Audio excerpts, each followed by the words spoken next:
Bonjour, mon nom est Josée Aubin. Je suis responsable de programme à la direction des grands défis de société. Et je vous remercie de participer, d'avoir manifesté votre intérêt pour la communication scientifique. On va parler évidemment de communiquer sa science au grand public avec des opportunités de financement du fonds. En fait, le webinaire a 3 objectifs.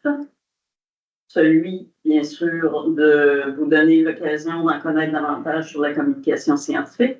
Et on a la chance d'avoir des gens qui ont fait des projets de communication et qui sont des spécialistes aussi en communication avec nous.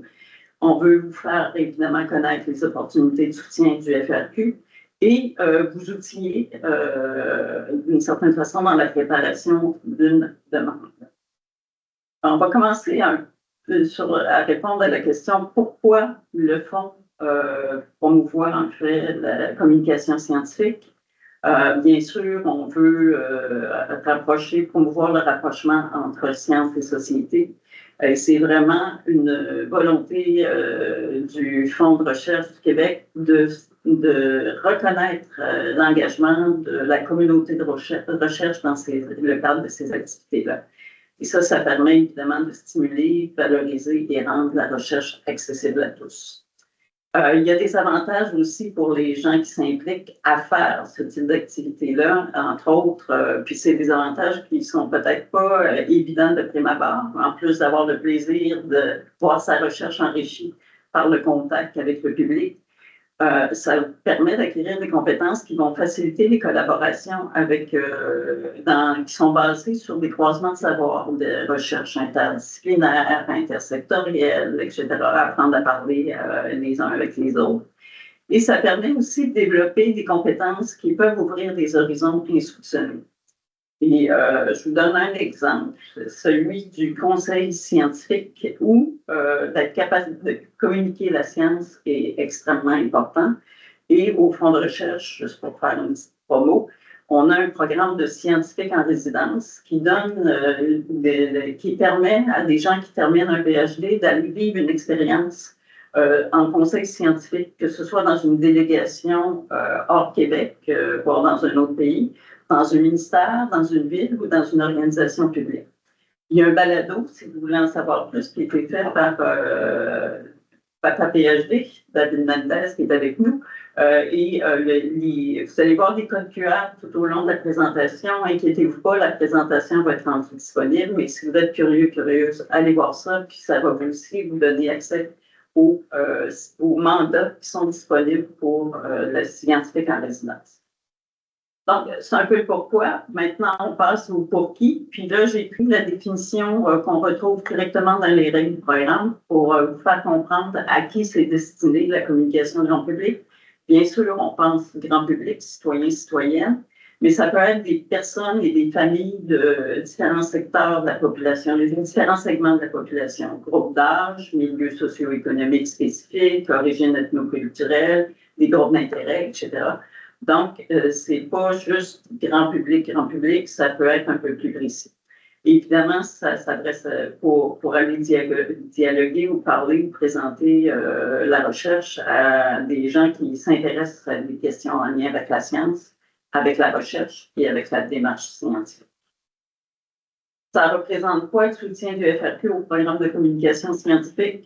Depuis 2020, Dialogue, le fonds a investi près de 1,7 million pour la réalisation de 83 projets qui touchent une grande diversité de publics cibles qui ont été rejoints. Pour Regard, qui est un programme plus récent, c'est un programme de communication numérique de jeunes qui s'adresse aux jeunes, qui existe depuis 2023. Donc, c'est plus de 200 000 $ qui ont été investis et qui soutient actuellement 17 équipes, actuellement par le passé et actuellement. Et le Regard porte sur la lutte à la désinformation sur les objectifs de développement durable des Nations Unies. Donc, pour favoriser, mobiliser le Québec dans la lutte à la désinformation et puis dans l'atteinte des ODD au Québec. Maintenant, ce qu'on constate depuis avec ces programmes-là, c'est que quand on vient pour faire on passe au comment, si vous voulez, là, Quand on demande à des gens de faire de la communication scientifique, on a un portrait partiel sur 61 projets qui ont été faits récemment. Et ce qu'on rencontre, c'est qu'il y a une grande diversité de modalités pour faire de la communication scientifique. Bien sûr, on pense à activités d'échange avec le public, mais ça peut être aussi des concours, des camps de jour, des œuvres, des performances, des documentaires, des bandes dessinées, des revues, et évidemment des produits numériques sous toutes les formes, sites web, balado, vidéo, blog, etc. Donc, comment faire? C'est une grande question, mais on va y aller un peu avec des pistes sur les façons de faire.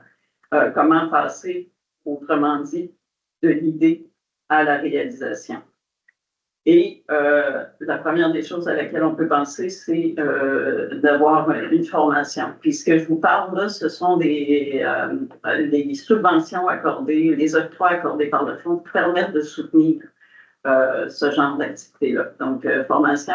Et je vais laisser je vais laisser la parole à Frédéric Massé, qui est gestionnaire de projet formation et culture scientifique à la PAS, pour vous en parler parce que c'est sa tasse de thé. Allô, bonjour à toutes et tous et merci d'être connectés à ce webinaire et merci évidemment au Fonds de recherche du Québec et au scientifique en chef de son invitation pour vous parler de communication scientifique.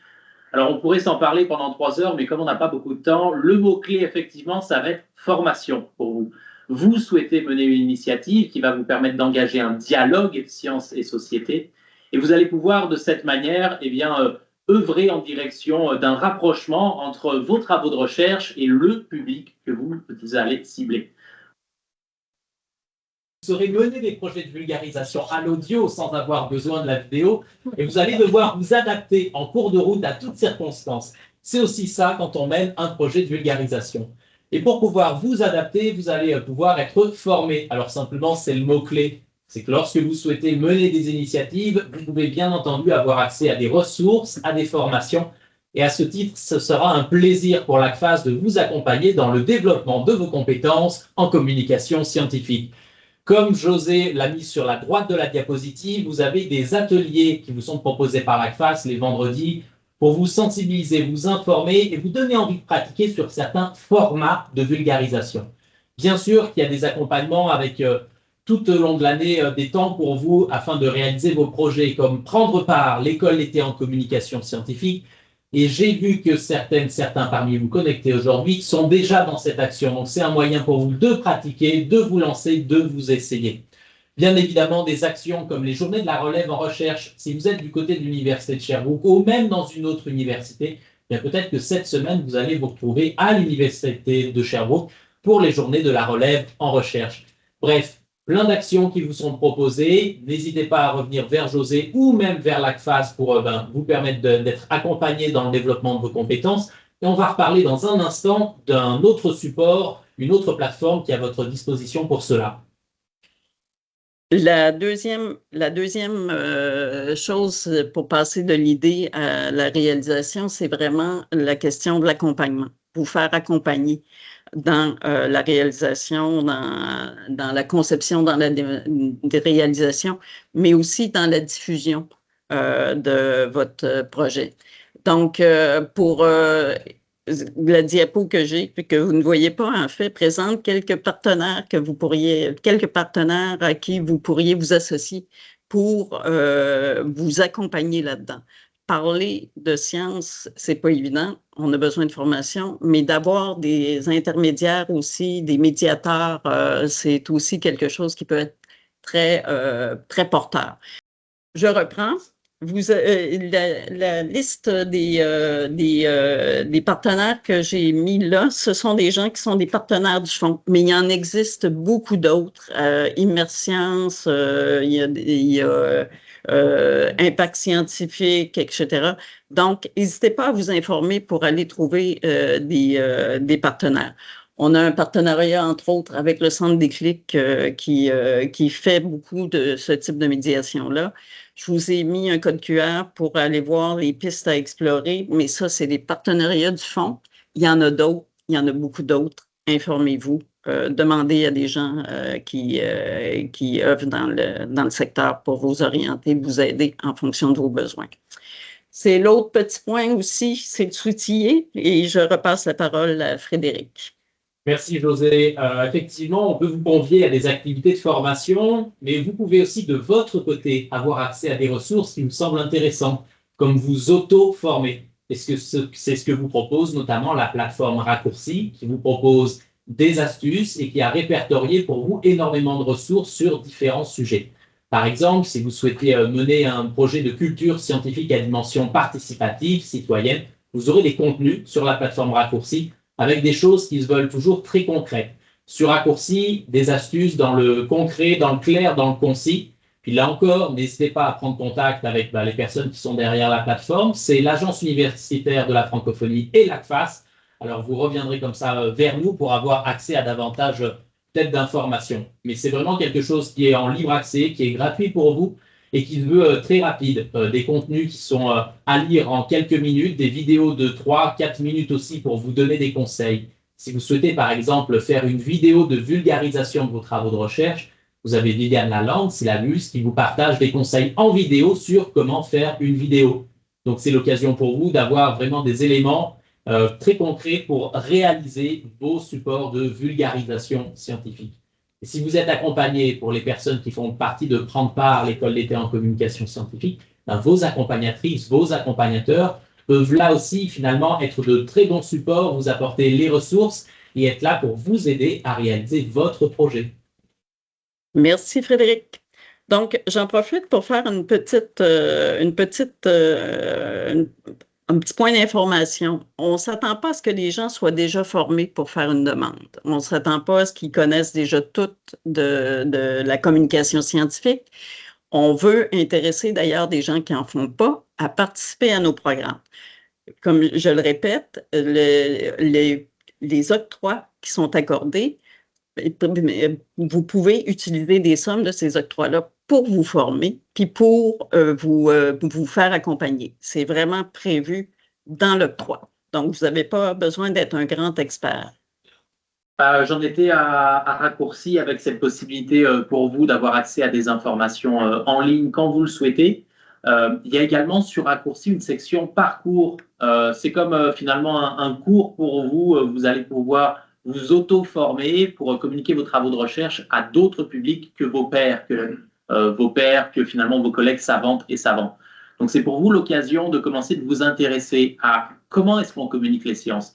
Vous avez cette envie et c'est très bien et on vous pousse à cela, que ce soit le Fonds de recherche du Québec, que ce soit l'ACFAS ou les autres organisations, mais ça va vous demander de travailler des habiletés, des compétences, finalement aussi de travailler aussi des postures d'écoute, des postures d'humilité avec les publics pour lesquels vous souhaiteriez communiquer vos travaux de recherche. Donc la plateforme Raccourci est là pour ça. Donc, toujours dans l'idée de passer de l'idée à la réalisation, évidemment, vous allez avoir, dans le cadre de votre projet que vous allez développer ou que vous pouvez développer, préparer un plan de communication. Mais un plan de communication sans une bonne stratégie de diffusion, c'est quelque chose qui reste un peu lettre morte. Donc, je vais inviter David Mendez, qui est créateur de contenu de Papa PhD Podcast, à vous parler un peu de cet aspect-là qui est important au niveau des stratégies de diffusion, etc. Oui, le problème, le vieux problème, c'est quand on crée quelque chose, un contenu, si on fait juste le créer, personne ne va le trouver. Et quand on soit une bourse comme une bourse Regard, par exemple, mais une des choses qu'il faut faire, c'est garantir que ce qu'on produit va arriver à des yeux, des oreilles, dépendamment du public cible. Et donc, il faut vraiment, dans la genèse d'un projet de communication scientifique, que ce soit un balado, que ce soit une BD, que ce soit un site web, d'avoir en tête très bien depuis le début qui est l'audience qu'on veut rejoindre, où est-ce que cette audience s'abreuve en information, et se dire comment est-ce que je peux, même si le produit est encore en format juste de débauche, penser à quand il va être prêt, c'est qu'il puisse être le plus disséminé possible par nos efforts peut-être de l'équipe du projet, mais potentiellement aussi par d'autres parties prenantes intéressées de l'espace, de l'écosystème où on est, que ce soit le sommeil, que ce soit la douleur, que ce soit c'est la santé mentale. Et donc, il faut vraiment, quand on commence à planifier un projet comme ça, d'emblée penser à, il y a un côté technique. Si on parle d'un balado, il faut penser comment est-ce que mon balado se rend de mon ordi, de l'ordi de l'équipe A, après à la planète, à Spotify, etc., Apple Podcast. Et donc, il faut surtout pas le laisser juste vivre sur une page web d'un site d'un groupe de recherche ou même sur, à un moment donné, c'est SoundCloud, des plateformes qui semblent être appropriées pour du contenu audio, mais que pour un balado sont très limitées par rapport à où est-ce que tu peux te rendre. Donc, il y a ce côté technique à considérer, mais après ces années de balado et d'avoir participé à en tout cas à des évaluations de projets pour certaines de ces bourses, ce que je trouve qui est important de faire d'emblée, c'est de trouver qui est-ce qui, dans l'écosystème, que ce soit des regroupements de patients, des associations, des influenceurs, dépendamment de notre sujet, qui est-ce qui va pouvoir nous aider, nous qui sommes chercheurs ou étudiants et qui donc avons un réseau quand même assez limité, à vraiment rapidement arriver à un public plus large. Et ça, c'est très difficile de le faire tout seul.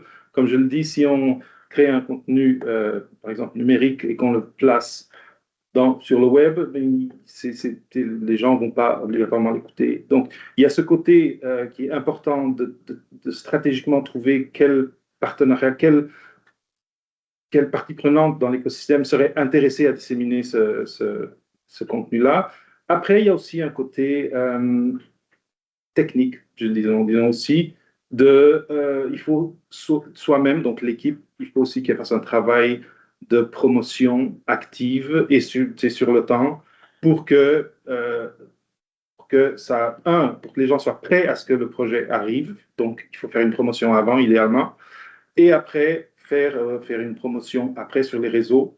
Idéalement, si on peut avoir un budget pour, par exemple, booster des posts, des vidéos, si possible, sur Facebook ou sur Instagram, de le mettre tout de suite dans le budget, par exemple. Mais il faut... Non, c'est déjà beaucoup de travail de faire le projet, mais ce n'est pas négligeable l'importance de aussi mettre dans le temps qu'on planifie, dans l'argent qu'on planifie, de mettre aussi la promotion. Sans promotion, c'est très difficile de vraiment arriver loin en termes de dissémination. Après, bien sûr, les partenaires, comme je disais. Ça veut dire deux choses par rapport à qu'est-ce que l'équipe fait pour disséminer son contenu. Il y a des formats qui fonctionnent mieux en ce moment. Et je dirais que, par exemple, moi, c'est le balado, c'est mon domaine. Et quand j'ai commencé, je faisais juste du format audio. Et les dernières années, le balado, maintenant, même si on demande sur la rue, ben c'est très confondu avec la vidéo. Maintenant, les balados vidéo, c'est quelque chose que on voit tous. Si on est sur Instagram, on voit toujours passer un petit 1 minute de, je sais pas, tout le monde saillit, où là, on voit les gens devant leur micro. Et c'est pas l'épisode au complet, c'est une tranche, un moment percutant. Et donc, il faut comprendre là où les gens vont s'abreuver, dans les gens qu'on veut aller chercher. Il faut voir c'est quoi le format que les algorithmes poussent pour aller chercher des personnes. Moi, dans ce que moi je fais, c'est souvent des reels ou des shorts, donc des formats de 1 minute 30, où là, je vais chercher.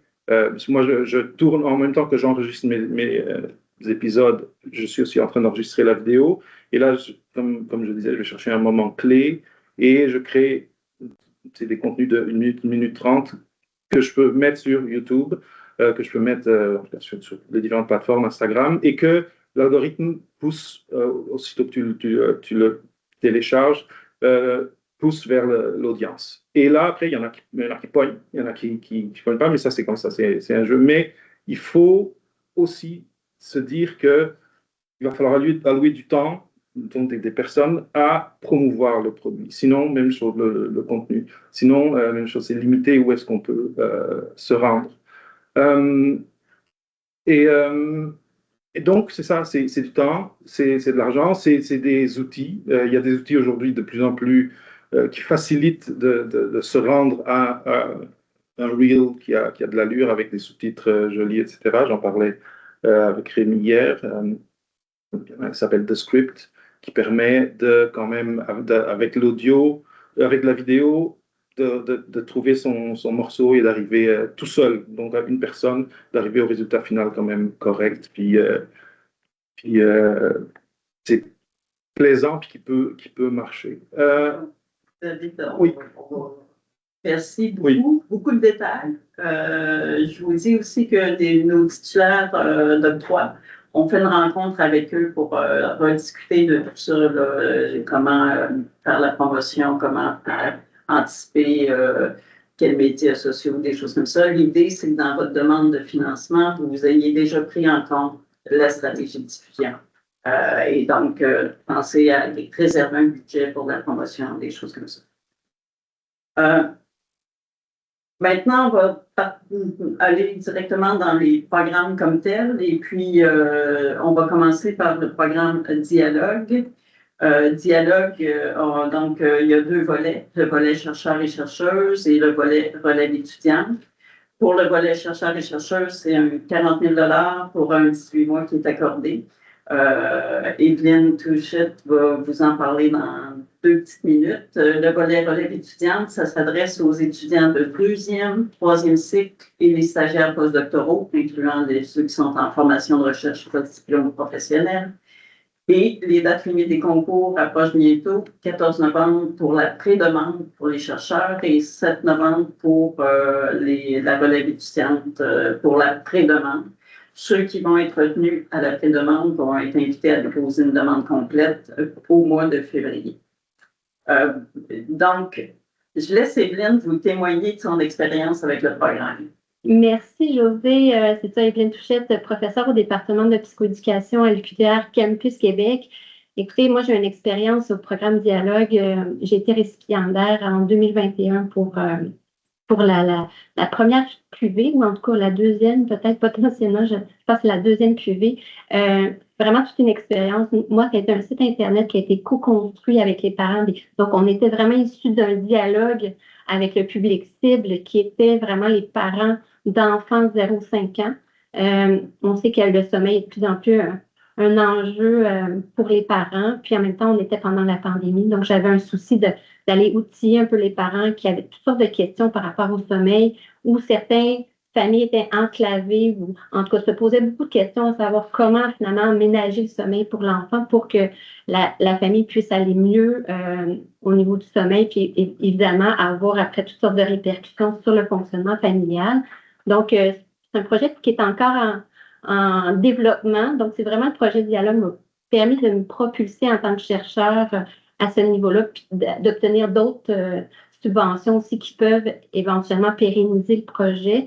Évidemment, si j'ai un conseil un peu à vous donner, comme vous disait David et Frédéric, c'est d'avoir les bons outils, les bons partenaires. Moi, dans mon cas, ça a été Immerscience qui vraiment m'a aidé finalement à m'extraire de ma position de chercheur et de pouvoir penser autrement pour pouvoir vraiment rejoindre mon public cible et de faire une bonne stratégie de diffusion et de pouvoir rejoindre finalement le public cible de façon adéquate, puis que de plus en plus de personnes, même à travers le monde, puissent connaître aussi le site Internet, qui est toutes sortes de questions que les parents se posent, autant des outils. On a Olivier Dufermachin aussi qui nous a été, moi j'ai été interviewée, j'ai pu aller avoir cette expérience-là sur le sommeil de l'enfant. Donc, de vraiment propulser la science du sommeil, donc baser le choix des parents sur les données probantes. Donc, écoutez, il y a toutes sortes de possibilités. Puis j'ai envie de vous dire, lancez-vous. Puis ce qui est le fun dans ce programme-là,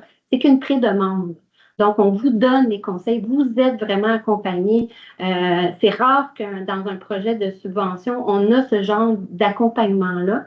Et j'ai envie de vous dire aussi, pensez à votre sujet pour qu'il y ait un impact sur la société. C'est super important. Puis qu'il y ait un dialogue où vous sentez, vous avez une thématique, mais sous quel angle ça serait important que la société, finalement, puisse avoir vos connaissances, puis pas juste uniquement vous, mais aussi qui portent les connaissances comme moi dans le site Internet. C'est pas uniquement moi en tant que chercheur du sommeil, mais il y a Marie-Hélène Pénestré de McGill, il y a Geneviève Forêt de Luco. On va chercher d'autres perspectives de sommeil. On peut vraiment finalement rallier plusieurs chercheurs et non juste se mettre de l'avant. Donc, c'est vraiment un beau programme. J'ai envie de vous dire, allez-y. En tout cas, moi, ça a changé ma trajectoire en tant que chercheur. Merci, Evelyne. Juste un témoignage que je voudrais lire. Une personne qui dit qu'en tant que jeune maman, entre parenthèses, fatiguée, votre site web est vraiment très utile et nous a beaucoup aidé. Merci beaucoup pour ce projet. Je suis vraiment touchée. C'est exactement ce que je voulais à la base. Donc, que l'argent des contribuables revienne aussi à la société, on en a besoin. Oui, absolument. Autre témoignage, et là, c'est du côté du volet relève étudiante avec Marie-Mé Godbout-Parent. Donc oui, bonjour tout le monde. Donc Marie-Mé, je suis étudiante là, au doctorat à l'Université du Québec en Abitibi-Témiscamingue. Puis dans mon cas aussi, là, ça a été là, vraiment une expérience enrichissante pour moi de participer à Dialogue. J'ai été financée, là, c'est ça, en 2022-2023, puis là, le projet vient tout juste de se concrétiser. Là. Fait que c'est sûr que pour un parcours étudiant, c'est vraiment enrichissant comme processus. Puis je pense que c'est ça, tu sais, ce que ça va apporter, qu'on ne réalise pas, c'est oui, la vulgarisation, c'est super important. Puis de déjà baigner là-dedans en tant qu'étudiant, c'est important, mais il y a tellement de compétences transverses qui vont être établies pendant votre réalisation du projet que, comme disait Evelyne, là, je vous encourage à vous lancer là-dedans. Si jamais le projet passe, on apprend à gérer une équipe, à gérer notre échéancier, à justement trouver des partenaires, comment on met notre projet en cours, mais aussi comment on le rend jusqu'au bout, comment on le diffuse. Donc, il y a vraiment beaucoup d'étapes qui sont super utiles quand on s'inscrit à Dialogue. Puis justement, en tant qu'étudiant, souvent c'est intimidant, mais osez proposer vos idées, c'est à ça que ça fait la pré-demande. Donc, mettez votre projet sur papier, envoyez-le, la pré-demande va vous aider à bonifier ce que vous avez comme idée pour que ça soit réalisable. Donc, je pense que le projet de Dialogue, c'est vraiment une belle opportunité de se lancer là-dedans puis de prendre beaucoup de leadership là, en tant que jeune chercheur là, dans des projets de recherche. Donc, pour moi, ça a été un projet de revue virtuelle là, sur la douleur chronique. J'avais goût de pousser plus loin, d'aller parler vraiment avec les patients, de leur donner de la place pour qu'ils expriment leur histoire. Donc, ça m'a permis de sortir de mon cadre de recherche quotidien et de vraiment aller nourrir une autre section de recherche. Donc, je vous invite vraiment à postuler là, pour le concours Dialogue pour sortir un peu de votre zone de confort et de ce qu'on fait au quotidien dans le labo. Bon, un deuxième beau témoignage. Donc, juste avant de conclure pour Dialogue, je vais tout simplement mentionner des éléments qui sont très importants à prendre en compte quand vous élaborez votre proposition. Ça doit être axé sur le dialogue. Le programme s'appelle comme ça. Et les échanges, comme Evelyne le soulignait, ça peut être en amont pour développer des contenus, comme en aval. Donc, là-dessus, pourvu qu'il y ait des échanges, c'est essentiel. C'est au cœur du programme. Ça doit être axé sur la valorisation des travaux, de la démarche et des résultats de recherche ou d'une innovation issue de la recherche et non pas sur la science. Vous n'êtes pas là pour parler de la science. J'aimerais ça vulgariser les changements climatiques. Non, ce qu'on veut, c'est des gens qui parlent de leur recherche sur les changements climatiques, leur recherche sur la désinformation, l'impact de la désinformation. C'est vraiment ça. C'est pas sur de la vulgarisation. Ça passe pas parce que ça n'atteint pas les objectifs du programme. Il y a un volet formation qui est très important et dans le volet chercheur-chercheuse, il doit y avoir nécessairement le soutien d'un membre de la relève étudiante. Nommez-le, indiquez-le, nommez la personne si vous voulez, mais c'est absolument essentiel parce que ça, c'est aussi un des pans des objectifs du programme. Je ne reviens pas sur l'histoire de plan de communication et stratégie de diffusion. Dernier élément pour tous les projets, que ce soit Regard ou Dialogue, ça doit être réalisé au Québec et vous aurez le code QR pour accéder directement aux règles des programmes. Donc, on passe à l'expérience Regard ODD, juste pour vous dire que, contrairement à Dialogue, c'est un projet d'équipe, donc je le réitère. Et contrairement à Dialogue, ça s'adresse aussi à des étudiants de premier cycle, deuxième cycle et troisième cycle, mais pas des postdoctorants. Vous pouvez aussi vous adjoindre dans l'équipe une co-candidate ou un co-candidat qui est du collégial. Donc, c'est ouvert aussi au collégial. Et vous devez être encadré par un chercheur ou une chercheuse qui est un expert dans la thématique du ou des ODD que vous voulez aborder. Donc, et là-dessus, je vais laisser la parole à Rémi qui va nous témoigner de son expérience avec le programme. Merci, José. Donc, bonjour tout le monde, ceux et celles qui écoutent. Je m'appelle Rémi Paré-Beauchemin, je suis doctorant à l'Université de Sherbrooke et co-responsable étudiant de l'axe mobilisation et connaissance de l'Observatoire sur la santé mentale étudiante. Donc, j'ai été récipiendaire, j'ai toujours discuté avec ce mot. J'ai reçu une bourse Regard ODD lors de la première année, je pense 2021, 2022, je peux me tromper sur l'année, là, mais pour un projet de vulgarisation scientifique pour favoriser la santé mentale, le bien-être des jeunes de 18-30 ans et éventuellement des étudiants sur différentes thématiques qui visent leur bien-être, leur santé mentale, en partie des concepts de psychologie positive, de développement identitaire, l'authenticité, le sens à la vie, la résilience, par exemple. Donc, c'est un balado par et pour les personnes étudiantes pour notamment faire valoir leur voix. Et on favorise les discussions entre les personnes chercheuses, les personnes étudiantes et les personnalités québécoises. Un balado qui est filmé aussi et disponible à YouTube. Donc, vraiment, c'est le projet Regard comme dialogue également. C'est vraiment des belles opportunités c'est un beau tremplin pour plusieurs choses. Ça peut être le développement des compétences, un peu comme Marie-Mé l'a nommé, en gestion de projet, gestion d'équipe, en vulgarisation scientifique, en négociation puis en promotion pour des choses qu'on ne pense pas tout le temps. Des opportunités de faire preuve de créativité, où justement, si des fois en recherche, on est peut-être pris des fois dans un petit cadre, dans la méthodologie, dans la rigueur, bien, les activités de mobilisation et connaissance, c'est là que tu peux aller un peu foufou puis sortir des sentiers battus. De leadership également, évidemment. C'est une belle opportunité de réseauter également, de développer des nouvelles collaborations dans votre domaine, que ce soit avec les professeurs invités, que ce soit avec d'autres organismes qui ont des missions communes. Donc, unir ses forces, je pense, c'est une belle opportunité de mettre en action ce dicton-là. La visibilité pour vos projets de recherche et la visibilité pour aussi là où les personnes qui mettent en œuvre ce projet de recherche-là, ça peut mener à d'autres opportunités de communication scientifique. Vous pouvez devenir plus connu, devenir une personne de ressources en quelque sorte sur vos thématiques de recherche que vous faites, que vous discutez dans votre activité. Le sentiment de pouvoir faire une différence aussi, que vos projets de recherche, ce que vous apprenez dans les articles scientifiques, mais qui ne restent pas juste dans les articles scientifiques, qui peuvent servir le grand public. Par exemple, quelques retombées. Moi, par exemple, mes épisodes récoltent entre 500 à 1000 visionnements ou écoutes par épisode. Donc, c'est quand même significatif, à mon avis, puis je trouve ça très gratifiant. Pour favoriser la pérennité du projet, on a réussi, par exemple, avec le financement de construire, on est en processus de construction d'un studio d'enregistrement au campus Longueuil de l'Université de Sherbrooke pour faciliter nos activités, puis le réoffrir gratuitement à la communauté étudiante et universitaire de ce campus-là. On a une collaboration avec l'Observatoire sur la santé mentale étudiante pour justement, faut penser, si on veut que ce soit un projet à long terme, de penser à des stratégies pour favoriser au-delà du financement initial. Et enfin, s'il y en a qui veulent s'initier au balado de vulgarisation scientifique, nous, on recrute, l'équipe s'agrandit, donc n'hésitez pas à juste nous contacter tout simplement. Bon, alors je termine par rapport à ce programme-là en vous mentionnant une ou deux choses qui sont importantes à retenir. La première des choses, c'est que les personnes financées doivent assurer la gestion financière de leur projet. Donc, le projet, c'est de la formation pratique et d'apprendre aussi la gestion d'un projet de production numérique.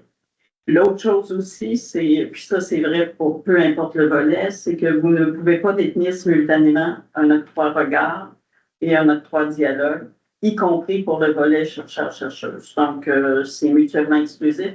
L'idée étant d'offrir le plus d'opportunités possibles au plus grand monde possible. Et encore une fois, vous allez avoir le lien vers les règles du programme. Donc, à partir de là, je crois que j'ai pas mal terminé. Vous allez avoir aussi mes coordonnées. N'hésitez pas à me contacter si vous avez des questions en préparant votre proposition. Je demande disponible évidemment, je suis là pour ça, c'est mon rôle comme responsable de programme.